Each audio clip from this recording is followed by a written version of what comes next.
It's official. Iranian state media has confirmed the death of Ayatollah Ali Khamenei, the autocratic leader who governed Iran for more than 3 decades. The regime has declared 40 days of mourning and 7 days of public holiday. Yet in the streets of Tehran, Fars, Nuradabad, and Karachi, there is no mourning, only celebration. Citizens are dancing, waving flags, and cheering. This is the moment the Iranian people have waited for over 30 years, but the regime is far from finished. The death of Khamenei has created a significant power vacuum, and the struggle for Iran's future is only just beginning. Our coverage today starts with the official announcement that has altered the nation's trajectory. Indeed, to Allah we belong, and to Him we shall return. The great nation of Iran mourns the passing of the esteemed leader of the Iranian nation and the vanguard of the Islamic Ummah. His Eminence Imam Khamenei has ascended to the highest heavens after tasting the sweet nectar of martyrdom during the blessed month of Ramadan. For hours, while the U.S. and Israel were reporting the news, Iranian media denied the claims. Now, the denial has ceased. This broadcast confirmed to the Iranian public that their supreme leader was dead. Importantly, the regime also promised a form of revenge unprecedented in Iranian history, a message intended to signal resilience amid uncertainty. The reaction of ordinary Iranians tells a different story. In Fars, people filled the streets exclaiming, "Am I dreaming? Hello, new world." After 3 decades of oppression, executions, and massacres, this is their response. Similarly, in Nuradabad, citizens waved flags and chanted, while in Karachi, demonstrators were literally dancing on the metaphorical grave of the supreme leader. A man who ruled with absolute power for 30 years is gone, and his people are celebrating. This contrast has not gone unnoticed by the global community. Indeed, the U.S. ambassador to the United Nations, Mike Waltz, highlighted the irony of the situation in front of the Iranian delegation. The United States strongly rejects this ridiculous and frankly farcical assertion that U.S. actions are inconsistent with international law. For 47 years, the Iranian regime has chanted "Death to America" at every turn. It has sought to eradicate the state of Israel, waged an unending campaign of bloodshed and mass murder, and carried out unprovoked attacks targeting the United States and Israel. It has even attempted to assassinate the U.S. President Trump directly and through proxies. Yet, the story is far from simple. The regime may be wounded, but it remains operational. In several cities, IRGC-affiliated paramilitary forces are patrolling streets, firing on civilians celebrating Khamenei's death. This is the same security apparatus responsible for the January massacres, still loyal to the regime and willing to use lethal force. Discussion of these events is sensitive, even on social media platforms. References to past massacres are restricted, reflecting ongoing challenges for those reporting the truth. But despite this, the Iranian people face a unique opportunity now, one they did not have in January: foreign support and a regime in chaos. One pressing question arises: why were all top Iranian leaders convening in one location knowing a conflict was imminent?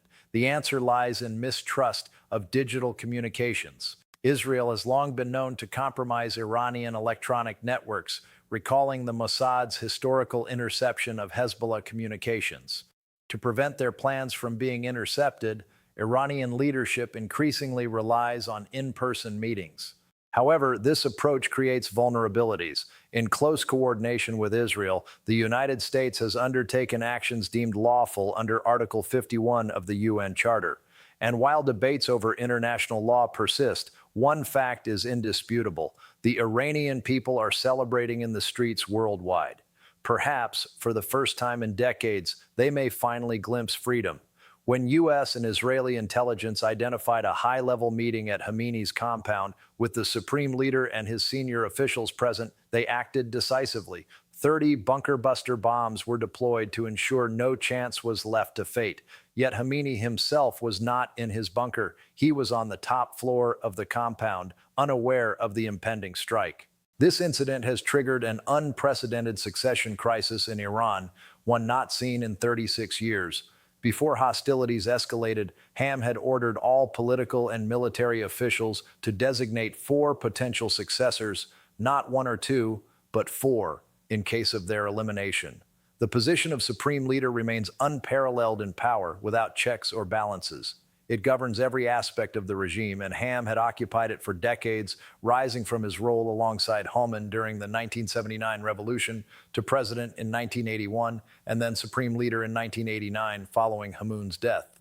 The question now is, who will become the third supreme leader in the Islamic Republic's history? Ham's preferred successor was widely assumed to be his son, Mustafa Ham, who had been groomed for this role. Reports suggest Mustafa was present at the compound during the attack and is likely deceased.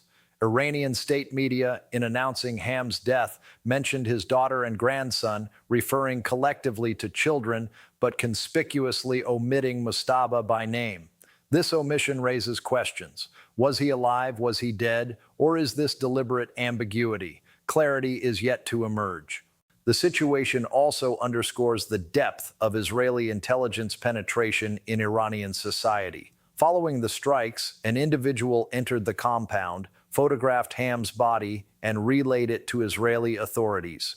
The image was subsequently shown to President Trump, providing the West confirmation of Ham's death before the Iranian populace was officially informed.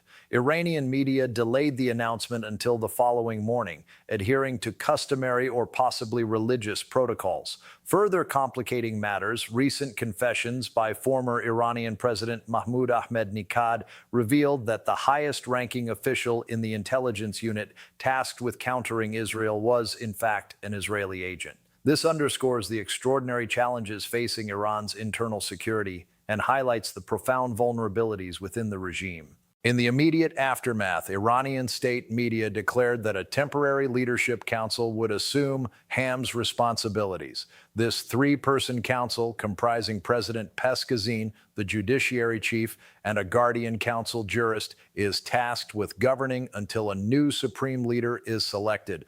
The selection process, nominally democratic, remains tightly controlled. Iran's Assembly of Experts, 88 Shia clerics elected every 80 years, is responsible for electing the next supreme leader. However, candidates for this body are pre-selected by the outgoing supreme leader, creating a self-reinforcing loop. Consequently, the next leader is likely to align closely with Ham's ideological stance and political network. The timeline for this transition is uncertain. In 1989, following the natural death of the previous supreme leader, the process took 24 hours. Now, amid active conflict, predicting the duration is far more complex. Meanwhile, the IRGC is actively seeking to exert influence over the Assembly of Experts, aiming to shape the election of the next supreme leader. Future developments will be critical. Iran has already announced a campaign of revenge against the United States and Israel, described as unprecedented in scale. Monitoring these plans alongside the internal power struggle will be essential for understanding the trajectory of Iran's political future. This situation marks a historic turning point. The death of a long-standing autocrat, a vulnerable regime, and a population seizing the moment to assert its voice. The coming weeks will define the balance of power in Iran and potentially reshape the wider geopolitical landscape.